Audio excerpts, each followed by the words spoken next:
Aportando Luz, episodio 96.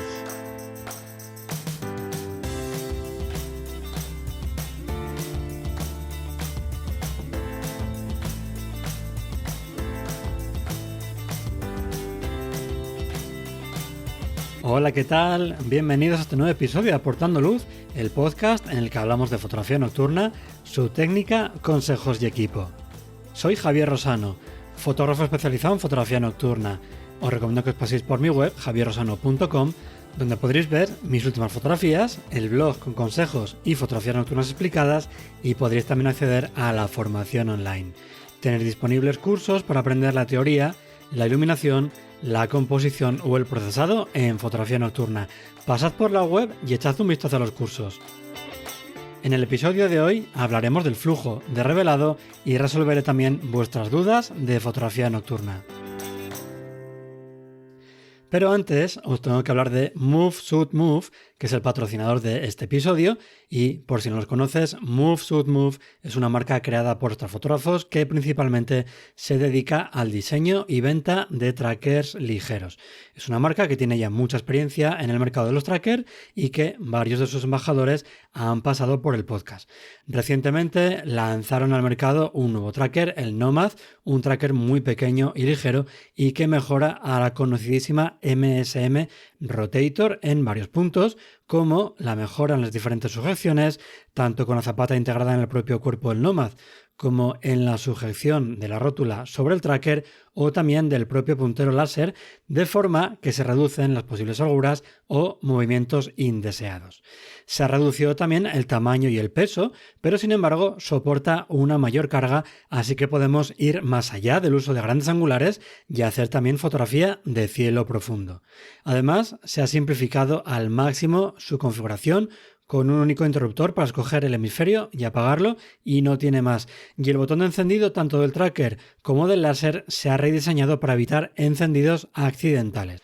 Os dejo el enlace con más información en las notas del programa y recuerda que usando el código Aportando Luz, todo seguido, tendrás un 10% de descuento. Y como ya comenté también en el episodio anterior, está en marcha ya el nuevo taller de fotografía nocturna en el Pirineo de Huesca, que recuerdo que será el sábado 8 de junio en el precioso pueblo de Aisa, donde pues repasaremos las nociones de fotografía nocturna, veremos también cómo planificar y captar una fotografía de Vía Láctea, también veremos las diferentes técnicas para captar rastros de estrellas en el cielo. Haremos, por supuesto, el revelado y procesado de fotografías de estos tipos, Vía Láctea y circumpolar. Y también, por supuesto, haremos muchas fotografías, tanto de atardecer, de Vía Láctea y rastros de estrellas, en un entorno precioso rodeado de montañas y con un cielo Vortel 3. Actualmente, en el momento de grabar este episodio, quedan solo 3 plazas, así que si estás interesado, date prisa para no quedarte sin tu plaza. Y también se ha publicado ya el habitual taller de fotografía nocturna que hago junto con Fotografiarte en su academia de Majadahonda. Este año será el día 13 de julio y, como digo, la parte teórica, revelado y procesado, será en las instalaciones de Fotografiarte en su academia y la práctica en un entorno cercano, fotografiando una ermita, una cueva y diferentes rincones interesantes en la naturaleza. Y si queréis más información o apuntaros a estos talleres, no tenéis más que entrar en la página web javierrosano.com/talleres. Y ahora ya sí, vamos con el tema del episodio. Y quiero empezar hablando del flujo de revelado y procesado en fotografía nocturna, que es algo que puede resultar muy complejo, muy repetitivo y también, ¿por qué no?, tedioso. A mí, de hecho, me encanta el revelado y el procesado y sacar toda la información que tenemos en el RAW, que además es algo que tiene mucho peligro, sobre todo si hablamos de la Vía Láctea, que nunca sabemos cuándo frenar. Ya digo que a mí eso me encanta, pero también es verdad que hay veces que, pues por falta de tiempo, porque tengo muchas fotos que revelar y procesar, aunque tengo que reconocer que para mi desgracia no suele ser en la mayoría de las ocasiones, o bueno, por la cantidad también de programas que hay que utilizar, que cada día son más. Incluso a mí, ya digo que me encanta, pues me da pereza sentarme delante del ordenador y revelar y procesar fotografías. Pero mucho del trabajo que hacemos está basado en selecciones del cielo o del suelo, también hay máscaras de luminosidad o filtros que aplicamos en mayor o menor medida. Al final son el mismo tipo de ajustes, mismos filtros, cuya intensidad, por supuesto, varía de una foto a otra, y mismas máscaras de selección. Así que pensé que parte de ese trabajo se puede automatizar haciendo que sea más sencillo y rápido. Y para ayudar en ese proceso, ya digo, he creado unos presets con el flujo ordenado para revelar una fotografía nocturna de principio a fin utilizando únicamente Lightroom. No son unos ajustes de estilos, de esos que pues aplicas uno u otro para conseguir que la foto sea un poco más luminosa, un poco más oscura, más cálida, más fría, diferentes resultados y que, bueno, pues habitualmente no requiere más intervención que hacer ese clic, sino que se trata de un flujo de trabajo ordenado en el que pues mediante ajustes preestablecidos, que son esos presets, podrás ir aplicando todos los pasos necesarios hasta terminar una fotografía nocturna. Y aunque en algunos de ellos no hay que hacer nada, en otros sí que hay que ajustar valores, una posición del filtro degradado, por ejemplo, hay también que pintar con pincel en alguno de ellos, porque como decía antes, pues no vale con un solo clic para tener un fotón, porque pues como cada imagen es diferente, pues estos pasos hay que particularizarlos en cada una de nuestras fotografías, ya sea pues con Vía Láctea, con iluminación o incluso con una mezcla de ambas. He hecho estos presets pensando en la simplicidad dentro de lo simple, que puede ser un revelado completo de una fotografía nocturna, bueno, pues que tiene su miga y que además tiene que valer también para los usuarios que están comenzando con la fotografía nocturna y que quizás entre filtros y máscaras se puedan perder, pero obviamente también para esos usuarios más avanzados que sin querer complicarse entrando en Photoshop o ya digo, multitud de software, dedicando mucho tiempo, pues que puedan hacer un revelado completo y sin salir de Lightroom.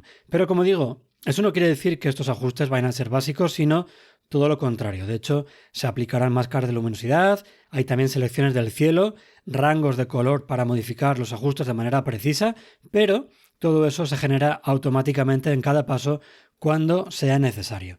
Y además, el flujo incluye los pasos que son necesarios y también opcionales, viene muy bien descrito, que dependen, ya digo, de cada imagen y por supuesto de cada fotógrafo, para que pues apliques aquellos que te convengan en cada momento. Por ejemplo, si no te gusta reducir el número de estrellas, ves que en alguna fotografía el efecto glow no queda bien o no quieres trabajar tampoco mucho la Vía Láctea, solo tienes que saltarte esos pasos que ya digo que viene indicado, que es un paso opcional y además en cada preset viene perfectamente descrito qué va a hacer ese efecto. Además, y por lo que veo en los talleres, pues también hay gente a la que la parte del revelado y procesado no les atrae demasiado, que se les atraganta, o bueno, que también les cuesta trabajar con Photoshop y más aún, por supuesto, con programas externos y también con plugins. Pues con estos presets comenzarás y terminarás el trabajo en el ordenador sin salir de Lightroom. Podrás aplicar ajustes equivalentes a esos famosos filtros de Nik Collection o incluso eliminar las estrellas menos brillantes sin necesidad de programas externos o de aplicaciones complejas. Y como decía antes, pues hay gente a la que no le gusta dedicar mucho tiempo a una fotografía o que tiene tantas pendientes, qué suerte esa gente, pues que no puede pararse mucho rato en una sola foto y estos presets te permiten obtener resultados impresionantes en 10-15 minutos máximo. Por supuesto, no te voy a engañar, el resultado no será igual que si utilizas varios programas específicos o si dedicas también horas al revelado y procesado. Pero si conoces el principio de Pareto, pues sabrás que con un 20% de esfuerzo podemos alcanzar un 80% del resultado. Y con este flujo, lo que yo busco es olvidarnos de ese 80% de esfuerzo restante, aunque por supuesto puedes comenzar el revelado utilizando estos presets y en cualquier momento continuar el procesado en otro software, por ejemplo Photoshop, aplicar filtros si así lo consideras. Luego también hay algunas personas a las que no les importa trabajar las fotos, pero pues que se pierden con las máscaras de luminosidad, por ejemplo, que además es algo que te permite aplicar el ajuste de una forma muy precisa justo en los píxeles en los que es necesario.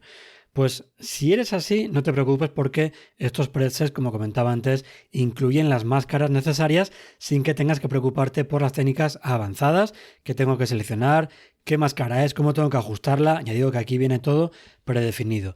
Podrás olvidarte de crear esas máscaras de forma repetitiva porque en cada paso ya digo que se crean automáticamente. Solo tendrás que ajustar, pues por ejemplo, la altura en los degradados lineales, modificar un degradado radial, por ejemplo, al hacer el viñeteado, o pintar también con un pincel en casos puntuales, como por ejemplo para hacer el dodge y el burn. Todo esto viene indicado en los propios presets, viene también indicado en las instrucciones y viene también explicado en el vídeo que se incluye con este paquete. Y seguro que alguna vez, cuando estás editando una foto en Photoshop, has querido corregir un ajuste que hiciste pasos atrás, o has querido también modificar el aspecto, el recorte de la foto, o no sé, la perspectiva, y obviamente todas las máscaras que has hecho antes ya no te valen. En ese caso seguro que has tenido que volver atrás, borrar alguna capa y volver a aplicar filtros, máscaras y ajustes. Pues con estos presets y también la forma, por supuesto, de trabajar que tiene Lightroom, todo eso desaparece.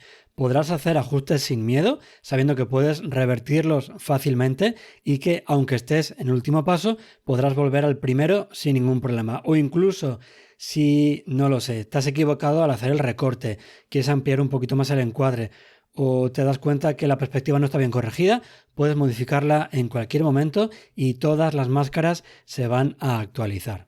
Os dejo en las notas del programa el enlace a los presets, que incluye también un vídeo con más información y con el uso también de esos presets en una fotografía nocturna para que os hagáis una idea de cómo es el trabajo. Y además, como estamos en el periodo de lanzamiento, tenéis un descuento del 50% hasta el día 12 de mayo a las 23:59 hora de la península usando el cupón podcast. Podéis entrar, ya digo, directamente en mi web o desde el enlace que os dejo en las notas del programa. Es algo en lo que he estado trabajando durante mucho tiempo, aplicando mi flujo habitual de fotografía nocturna, intentando, ya digo, automatizarlo para, primero, que no se nos olvide ningún paso y segundo, para evitar tareas repetitivas y que, igual que a mí me viene muy bien, espero que también a vosotros os sirva de ayuda. Y ahora vamos con algunas de las últimas preguntas que me habéis hecho por correo o por redes sociales. Y vamos a empezar hablando de objetivos. Y me escriben diciendo, me encanta tu canal y tus podcasts, y aunque no quiera abusar de tu tiempo, te pediría, si es posible, consejos sobre unos objetivos. Pensaba adquirir estos días para mi Sony A7 IV, un Sigma 2470 2.8 de GDN y un Samyang AF 14mm 2.8 o en su defecto un Sigma 1628 2.8 Contemporary. ¿Lo ves correcto o cambiarías todo eso por un solo objetivo Sony 1635 GM o GM2? No quiero pecar como el refrán del dinero del mezquino. Te agradezco cualquier consejo y bravo por tu trabajo de nuevo. Bueno, pues muchas gracias por tus palabras, eso para empezar. Y a ver, la versión 2 del 1635 de Sony la estuve probando. Me parece un objetivo que es una pasada. Mejora a la versión 1, que es la que tengo yo. Tanto a nivel de calidad, aunque es verdad que quizás yo creo que la versión 1 ya está tan alta que es complicado mejorarlo, y además esa mejora, bueno, pues a no ser que empieces a aumentar al 100, 200%, tampoco es algo que ya sea algo limitante. Para mí la calidad de la versión 1 ya es muy buena, pero sí que es verdad que a nivel de peso y tamaño ha mejorado mucho. Yo eso es algo que valoro muchísimo, pero el Sigma tampoco tiene nada que envidiar a esos objetivos. De hecho, yo lo tengo y es un poco más pequeño y ligero que la versión 1 del 1635 de Sony y es un poco más ligero, pero más largo que el 1635 GM versión 2. Y de precio, por supuesto, el Sigma es mucho más barato. Si no necesitas ese rango entre 28 y 35, yo iría a por el Sigma porque es un objetivo que por precio y la calidad también que da para ese precio me parece muy bueno. A mí en particular no me convence la idea de un 14 milímetros y un 24-70 porque la diferencia que hay entre ese 14 milímetros y la focal más abierta del otro objetivo, ese 24 milímetros, es muy grande, es casi el doble. Y por tanto, las fotos de paisaje que con un 24 milímetros no te queden bien y tengas que tirar a una focal un poco más abierta, pues van a ser ya demasiado angulares. En focales angulares prefiero tener un objetivo que sea zoom antes que una focal fija, porque una diferencia de focal de 1 milímetro en el entorno de los 16 milímetros es mucho mayor, se nota mucho más que en el entorno, por ejemplo, de los 50 milímetros. Así que espero haberte resuelto la duda y haberte ayudado un poquito. Y pasamos a hablar de cuerpos y me preguntan, hola Javier, una consulta, estoy pensando en comprar la Sony A7 IV y la pregunta es, ¿en modo bull se le pueden poner los segundos de exposición o solo 30 y hay que ponerle un disparador externo? Gracias de antemano y siga así con el podcast, no me pierdo ni uno. Muchísimas gracias por tus palabras y no, lamentablemente en la Sony A7 IV actualmente, y es una cosa que podrían solucionar con una versión nueva del firmware, pero no se pueden configurar tiempos por encima de 30 segundos. Habría que ponerlo, como dices, en modo bulb y con un intervalómetro, con el reloj o lo que sea, pues controlar ese tiempo de exposición. Sí que es verdad que en las cámaras más nuevas de Sony están incorporando ya esa opción, pero por ahora ya digo, con la Sony A7 IV, con las versiones que hay actualmente de firmware, no sería posible y es una pena porque es algo muy sencillo y que a los fotógrafos nocturnos de verdad que nos daría la vida. Y pasamos a hablar de reducción de ruido y me preguntan, estoy haciendo pruebas con Noise Exterminator para cielos estrellados y me va muy bien. Es un software, hago un paréntesis, es un software que he visto a mucha gente utilizar, que tiene muy buena pinta, pero que yo todavía no he podido probar. A ver si algún día tengo un huequecillo, me animo a comprarlo y lo pruebo. Bien, continúo con la duda. Casi me gusta más Capillary Consequator. Para los que no tenemos full frame, ¿ves bien unir los dos? Es decir, primero Sequator y luego utilizar Noise Exterminator, o ya es mucha tela y saldrá todo emborronado. Mil gracias. Bueno, pues a ver, a priori son dos métodos muy diferentes y yo creo que son complementarios. Pero, a ver, obviamente también después de apilar quedará ya poquito ruido, así que no sé cómo de bien trabajará esa reducción de ruido. De todas formas, pues como también dependerá de cuántas fotos apiles, también depende de cada software, de cada cámara, pues recomiendo probarlo antes para sacar conclusiones. Eso sí, siempre que lo hagas y como decías tú, primero apilado y luego reducción de ruido por software. Y pasamos ahora a hablar de trípodes. Y me preguntan, hola Javier, buenos días máster, tengo una pregunta o consulta. Y es que tengo que comprarme un trípode y quiero acertar en el próximo que me compre. Los necesito para paisaje y naturaleza y que me soporte una R8 con un 16-35, como también un teleobjetivo 150-600. Quiero que no se me resbale el cabezal por el peso y que sea de patas resistente. En tu larga experiencia, ¿qué tipo me recomendarías para comprar? Teniendo en cuenta que el trabajo es totalmente en el campo. Bueno, pues ya lo he comentado alguna vez y es que el trípode es un accesorio al que le damos, yo creo, en general, menos valor del que tiene y al final es lo que va a evitar que, esperemos que sean pocas veces, que se caiga nuestro equipo, que además ya digo que es algo que suele costar más de 1.000 euros y además también que la foto no salga trepidada. Porque estamos buscando objetivos que sean muy nítidos en las esquinas. Nos pelamos con el enfoque, recorremos mucha distancia hasta llegar a una localización y luego al final pues vuelves a casa y resulta que tu foto está trepidada porque el trípode no es lo suficientemente bueno para aguantar 30 segundos, un minuto haciendo fotografía nocturna. Al final, un presupuesto recomendado para trípodes, en mi opinión, debería ser alrededor de unos 300 euros. Que no te importe invertir en el trípode porque es algo que, bien cuidado, al final nos va a durar muchísimo tiempo. Respecto a modelos en concreto, pues yo puedo hablar de los que ya he probado, pero ya digo que si estás en torno de esos 300 euros, pues yo creo que la mayoría van a ser formidables. El trípode para mí más robusto de los que he probado es el Manfrotto 0.55, pero es un trípode de aluminio y esa robustez tiene la consecuencia del peso y es que es un trípode que pesa bastante. Yo actualmente trabajo con el BO3 263CB desde hace ya más de un año. Os dejo el enlace en las notas del programa. Es un trípode de carbono con un peso muy contenido, una altura perfecta y por supuesto también muy robusto. La capacidad máxima de carga es de 15 kilos, que aun considerando un margen de 5 kilos, que se quedaría entonces en 10, es más que suficiente para la mayoría de los equipos. Si no lo has visto, en mi canal de YouTube tengo un vídeo con una comparativa de algunos de mis trípodes por si sirve de ayuda. Te dejo el enlace en las notas del episodio. Y pasamos ahora a hablar del enfoque a las estrellas porque me preguntan, ¿has probado el filtro para enfocar a las estrellas o con el focus picking de las cámaras es más que suficiente? Bueno, pues ojito con el enfoque porque depende qué tipo de fotografía estés haciendo, que las estrellas estén nítidas o estén un pelín desenfocadas puede hacer que marque una gran diferencia. Cuanta más importancia tenga en tu fotografía en las estrellas, por ejemplo, si estás haciendo una fotografía del centro galáctico, de la Vía Láctea, ahí hay que asegurarse muy bien de que esas estrellas estén perfectamente nítidas, porque si no, se va a notar. Y aunque a priori, pues siempre hemos oído hablar del enfoque al infinito y que con eso es suficiente, cuidado porque matemáticamente el infinito es muy grande y tiene muchas posiciones en el anillo de enfoque. Una opción, por ejemplo, es enfocar a alguna luz que esté muy alejada, como de algún pueblo que tengamos cerca, de un parque de generadores eólicos, por ejemplo, pero que al ser una zona tan pequeña, pues es fácil que el enfoque, aunque te lo confirme, no sea correcto y en mi caso he visto que no siempre acierta. Así que por favor, si utilizas este método, asegúrate de que está todo perfectamente enfocado. Otra opción, como comentabas, es el focus picking, que si no lo sabes es un sombreado que podemos ver en el visor de la cámara o también en la pantalla sobre las zonas que están enfocadas.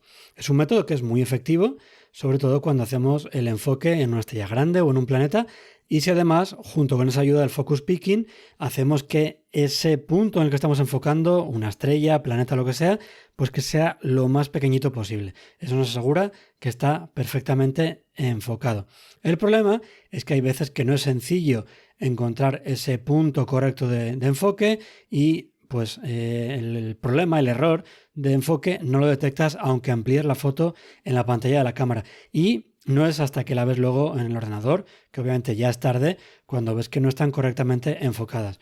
Y esto es algo habitual y que a mí me ha pasado haciendo fotos o también haciendo pruebas de objetivos, pues que he tenido que volver a repetir las pruebas e incluso llevarme el ordenador al coche porque era la única forma de estar seguro de que estaba todo bien enfocado y que la prueba que estaba haciendo de ese objetivo pues era real y no era un problema mío de enfoque, sino que lo que veíamos en esas fotografías pues era tal y como se comporta el objetivo.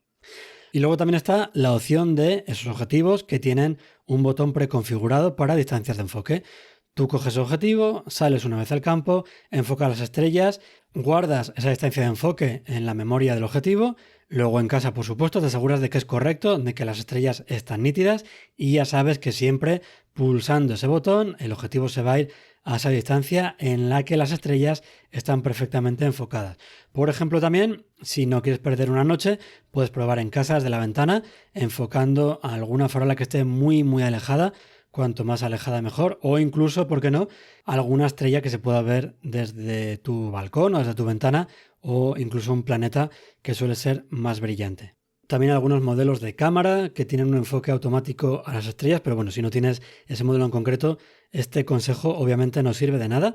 Y luego también hay, como comentabas, unos filtros específicos que son las máscaras de Bahtinov. Las máscaras de Bahtinov son herramientas que se utilizan en astrofotografía pues para ayudar a lograr un enfoque preciso en los telescopios. Estas máscaras llevan el nombre del astrofotógrafo ruso Pavel Bahtinov, que fue la persona que las diseñó, y consiste en un patrón de líneas que lo que hace es crear una serie de destellos simétricos en las estrellas cuando logramos un enfoque preciso. Entonces, colocas este filtro delante del objetivo y tienes que mover el anillo de enfoque hasta que esos destellos son perfectamente simétricos. Hay varios modelos, como por ejemplo el de MSM, que ronda los 50 euros, o los de Focus on Stars, que están algo por encima de los 100 euros. Focus on Stars tiene 3 filtros que dependen de la focal y del tamaño del filtro. Por ejemplo, tiene el filtro Wide, que es para focales de 14 a 50 milímetros y en tamaños de 100 milímetros de filtro o 150 milímetros. Y luego tiene otro que es el Tele, para focales entre 30 y 400 milímetros. Este filtro del tele está únicamente en un tamaño de 100 milímetros. El filtro wide funciona también en lentes de hasta 150 milímetros, pero el objetivo del uso en estas lentes no es ya tanto buscar la simetría de los destellos, sino hacer que esos destellos sean lo más fino posibles. Es como comentaba antes también, cuando enfocamos a una estrella, que tenemos que intentar buscar que la estrella sea lo más pequeña posible. Eso es el punto correcto de enfoque. Pues aquí vemos no solamente la estrella, sino también esos destellos, por lo que tenemos un poquito más de ayuda. Yo estoy ahora mismo justo probando el Focus on Stars, la versión wide de 100 milímetros, de tamaño de 100 milímetros, y lo bueno de estos filtros de Focus on Stars, por la construcción que tienen, es que son más eficientes para grandes angulares que los diseños habituales. Porque el diseño de los filtros habituales te obliga a poner la estrella que vas a utilizar para enfocar justo en el centro del filtro. Y cuando la estrella ocupa muy poquito espacio en nuestra pantalla, que es lo normal con un gran angular, pues conseguir eso es muy difícil. Los Focus on Stars tienen otro tipo de construcción que consiste en multitud de máscaras de Bahtinov para evitar ese problema. Es un filtro que no pesa, que no ocupa nada y que por las pruebas que he hecho funciona muy bien. Es verdad que hay que cogerle el punto porque por el funcionamiento que tiene, pues no tienes que colocar la estrella justo en el centro, sino que tienes muchas más opciones para situarla, pero hay que encontrar ese punto o esos puntos moviendo el filtro en vertical y en horizontal. Y cuando termine las pruebas, pues seguramente publicaré un vídeo en YouTube con mi review, pero os dejo el enlace a este filtro en las notas del programa para que podáis ver más info en la propia web de Focus on Stars. Y otra pregunta relacionada también con objetivos y con la Vía Láctea es, ¿crees que con un F4 podría hacer Vía Láctea? Bueno, pues a ver, si utilizas un tracker, yo creo que no hay problema, porque si es un angular no tendrás ningún problema en poner 3 o 5 minutos, así que en esos casos el diafragma no es algo tan diferenciador. Si no utilizas tracker, pues a ver, poderse se puede, pero obviamente no vas a sacar tanto detalle como con un 2,8. Te tocará apilar o te tocará lidiar con mucho más ruido, así que si crees que vas a seguir profundizando en fotografía nocturna de la Vía Láctea, yo recomiendo casi ir a por un 2,8, porque es muy probable que si no te arrepientas y, pues ya sabemos, acabemos comprando 2 veces. Y a raíz de la review que publiqué del Nomad, del tracker en el canal de YouTube, que fue una review totalmente improvisada, pues me habéis hecho un montón de preguntas, así que vamos con ellas. Y la primera dice, veo en el vídeo que publicaste de la review del Nomad en el canal de YouTube que no nivelas la base de la rótula antes de montar todo el equipo. ¿No crees que es necesario? Bueno, pues a ver, no sé si lo comenté en ese vídeo, si no lo hago ahora.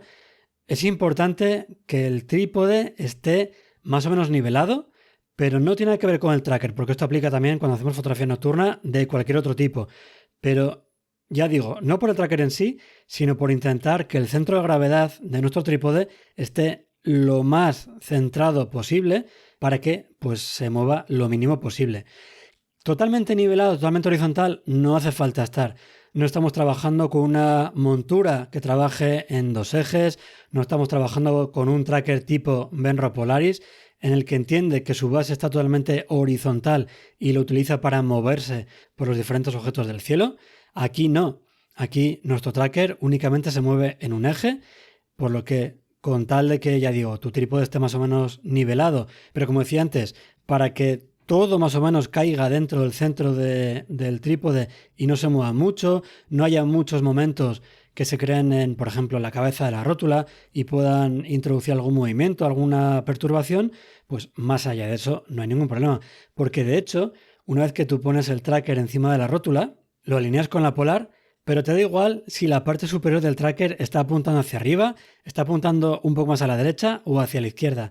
En eso no hay ningún problema porque ese conjunto de trípode, rótula y tracker permanece totalmente estático siempre durante toda la noche. Lo único que se mueve es su eje de rotación y por tanto la rótula y la cámara que pongamos sobre el tracker. Pero el resto no se mueve y por tanto nos va a dar igual. Lo único importante, ya digo, que esté más o menos equilibrado y por supuesto que esté alineado con la estrella polar. Y vamos con la siguiente pregunta. Hola Javier, uno de los accesorios que puedes optar a comprar junto con el tracker, aparte del puntero, es el Polar Scope. ¿Hasta qué punto lo ves necesario? Bueno, pues yo tengo el Polar Scope cuando compré la versión anterior, el Rotator, y creo que lo he usado 1 o 2 veces más o menos. Al final, el error que se comete al alinear a la estrella polar en lugar de al polo norte celeste es poco significativo para el uso, desde luego, que le estamos dando en paisaje con grandes angulares. Al final, puedes exponer unos 5 minutos, más incluso con un 16 mm sin nada de traza.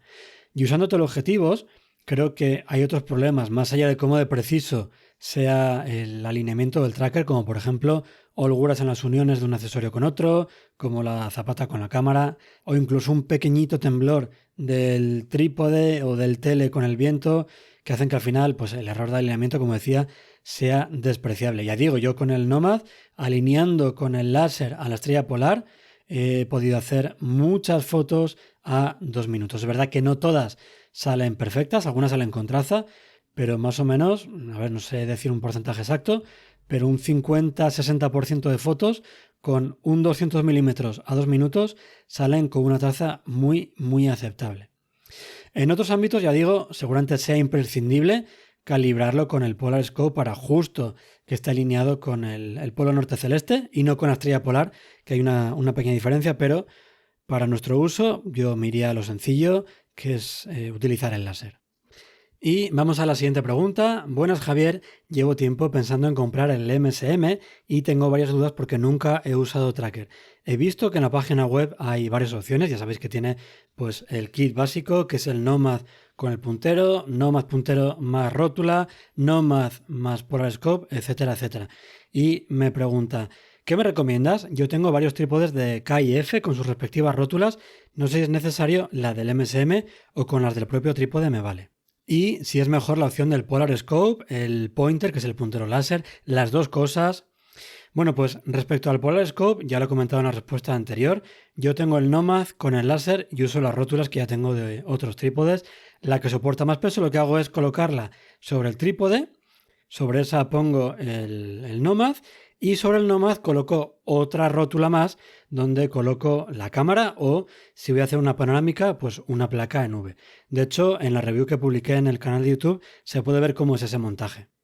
Lo que sí que tengo dudas, y hablo por mí ahora en particular, es sobre la cuña ecuatorial y por si no te suena, una cuña ecuatorial es algo que sustituye en la posición en el conjunto a la rótula de bola, que son las que solemos utilizar en nuestros trípodes, porque en las rótulas de bola liberamos la presión con la rosca, con la palomilla, como sea, y movemos libremente la cámara en todos los ejes. Y eso hace que sea muy rápido reajustar el encuadre, pero que no ayuda a hacer un encuadre preciso. Y la cuña ecuatorial se puede mover en dos ejes, horizontal, lo que sería el azimut, para poder apuntar, por ejemplo, hacia el norte, y la elevación para poder picar o contrapicar. Pierdes rapidez, agilidad, pero ganas en precisión. Y además el movimiento se hace de una forma muy suave gracias a unas ruedas dentadas, por lo que alinear el tracker con el polvo celeste es mucho más sencillo, mucho más preciso y yo diría que en estos casos mucho más rápido que con una rótula de bola. Para el resto de tipos de fotografía nocturna, por supuesto, se pierde velocidad, se pierde rapidez, pero yo creo que para esto es una buena idea. Con una rótula también se puede hacer sin ningún problema, pero puede costar un poco más de tiempo. Pero donde yo creo que puede ayudar también bastante es cuando, sin querer, modificamos la alineación o porque hemos dado un golpe al trípode, hemos aflojado algún tornillo de la rótula sin querer o, bueno, pues por lo que sea. Y en ese caso hay dos opciones. Intentar alinearlo con el equipo montado, que es más difícil por todo el peso que tiene, o quitar el equipo y empezar de cero, que lleva su tiempo. En este caso, con una cuña ecuatorial, puedes, sin tener que quitar el equipo, mover fácilmente otra vez el tracker para alinearlo de nuevo de una forma rápida y sencilla. Antes llevaba la rótula del trípode y una placa en V y junto con la cámara y el tracker pues tenía todo lo necesario para hacer fotografía de cielo traqueado, pero ahora, tal y como viene el Nomad, que no tiene un orificio para colocar la rosca de la placa en V, sino que tiene una zapata incorporada, pues entonces sí o sí tengo que utilizar dos rótulas. Y entonces ahora es cuando me planteo llevar una cuña en lugar de una de las dos rótulas. Lo que haría sería quitar la rótula que tiene el trípode, coloco ahí la cuña ecuatorial, el tracker encima, la placa en V o la rótula original del trípode y la cámara encima. Para hacer panorámicas cuando la Vía Láctea está alta, como por ejemplo en verano en la península ibérica, es de gran ayuda, por no decir, ¿no? Yo de hecho diría imprescindible llevar una placa en V o en Z para poder hacer la pano cómodamente y que no te ande complicando la vida la rótula sobre la que tienes colocada la cámara. En esos casos la placa en V va entre el tracker y la rótula superior, así que en esos casos ya me hacía falta una segunda rótula, por lo que ese problema de tener que llevar una segunda rótula o una cuña solo me afecta pues para esos meses que están fuera de verano. Bueno, pues espero haberte ayudado y vamos a por la siguiente pregunta. ¿Se tiene que realinear más veces o con una sola basta? A ver, en principio, con una suficiente. En cualquier caso, quizás se haya movido algo la base del tracker al asentarse el trípode, al mover la rótula, al tocar incluso algún botón en la cámara, que no suele ser lo habitual.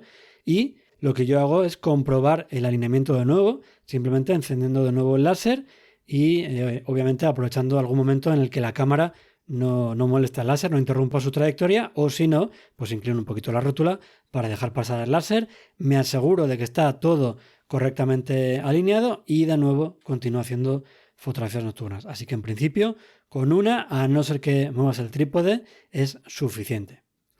Hola Javier, qué currada el vídeo del Nomad. Te quería preguntar, honestamente, ¿merecería la pena el cambio del MSM Rotator al Nomad ando dándole vueltas a ello y no estoy muy seguro. Pues esta no es fácil, porque depende mucho. Si no vas a utilizar teleobjetivos más o menos de 150, 135, 200 milímetros para hacer cielo profundo, yo creo que no necesitas ese mayor peso que soporta. Si el rotator te va bien y no te falla al traquear porque alguna unión no la puedes apretar bien, por ejemplo, y se queda más floja e introduzca un pequeño movimiento, pues tampoco necesitas la robustez extra que aporta el Nomad. Y si no tienes problema de espacio o de peso en la mochila, yo creo que tampoco necesitas llevar algo un poquito más ligero y pequeño. A mí el Rotator, por ejemplo, sí que me da problemas en la unión con la rótula superior, y con este tracker es todo mucho más sencillo, más robusto y desde luego menos desesperante, porque con el otro había algunas veces que daban ganas de tirarlo todo y volver a hacer fotografías del cielo sin utilizar el tracker. Y vamos con la última pregunta. ¿Alineas el tracker antes de montar la cámara sobre la rótula o después? Bueno, pues aquí seguro que si tenéis el Nomad o si habéis visto algún vídeo, ya habréis visto que el haz del láser puede chocar contra el equipo. Para mí, alinear con el equipo es más difícil si, como decía antes, no tienes una cuña ecuatorial, y yo es que siempre he alineado el tracker antes de colocar el equipo. Luego, obviamente, hay que tener muchísimo cuidado al colocar el equipo para no mover todo, pero ya digo, yo alineo el tracker antes de colocarlo y luego también, una vez que lo he colocado, compruebo que todo se mantenga en su sitio y perfectamente alineado. Si el trípode está bien asentado y todas las uniones entre rótula, tracker, cámara, etcétera, están bien apretadas, no debería haber ningún problema en hacerlo en esta manera. Y yo, que ya digo, siempre compruebo después de montar el equipo, no he tenido que realinear nunca, ni con el Rotator ni con el Nomad. Solo he tenido que realinearlo no por culpa del tracker, sino por mi culpa, porque he aflojado alguna palomilla que no tenía que tocar o le he dado también algún golpe al trípode sin querer. Esperamos, excepto esas ocasiones, nunca después de montar el equipo he tenido que realinear, pero ya digo, siempre lo hago obviamente con muchísimo cuidado.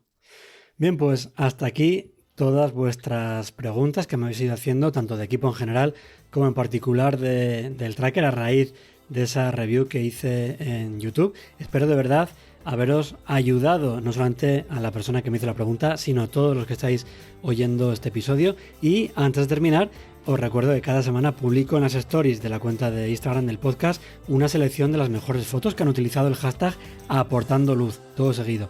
Y el nivel que hay es muy alto, así que estoy seguro de que os van a servir de inspiración, porque además hay fotos tanto de paisaje nocturno, cielo profundo, light painting, astrofotografía. Hay una variedad enorme que seguro que os van a gustar y a animar también, por supuesto, a salir cada noche a hacer fotografía nocturna.